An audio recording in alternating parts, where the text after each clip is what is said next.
د بین الافغاني مذاکراتو پرانیستې غونډه کې د عبدالله او ملا برادر مهمه وینا څه یې غوښتل او کومې مهمې خبرې وکړي په دې ویډیو کې راسره وګورئ او چینل سبسکرایب کړئ. درنو لیدونکو السلام علیکم، وخت مو پخیر. ډاکټر عبدالله وایي باید باور ولرو چې روانه جګړه یوازې د خبرو له لارې ختمیږي.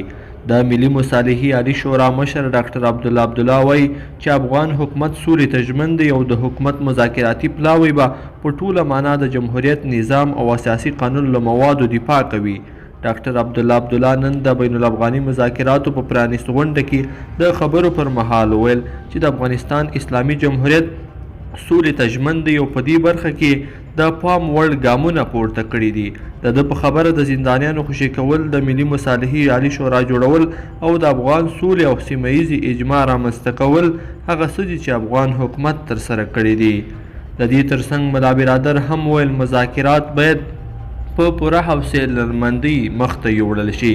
د طالبانو د مشر ملا هیبت الله سیاسي مرستیال نن په دوحه کې د بین الافغاني خبرو په پرانیست غونډه کې د خبرو پر مهال ویل چې د مذاکراتو لاره به له ډیرو خنډونو ډکه وي، نو د دې ته اړتیا شته ده چې دغه بهیر په پوره حوصله‌مندۍ او زغم مخته یوړلی شي. هغه ټینګار کړی چې دوی د سولې او په افغانستان کې د یو اسلامي نظام غوښتونکي دي او دا د ټولو افغانانو غوښتنه ده. هغه له امریکا سره د سولې پر شوي هوکړې هم خبرې وکړې. د ده په وینا طالبانو پر دې هوکړه عمل کړی دی او امریکا ته هم پکار ده چې د سولې پر هوکړه عمل وکړي.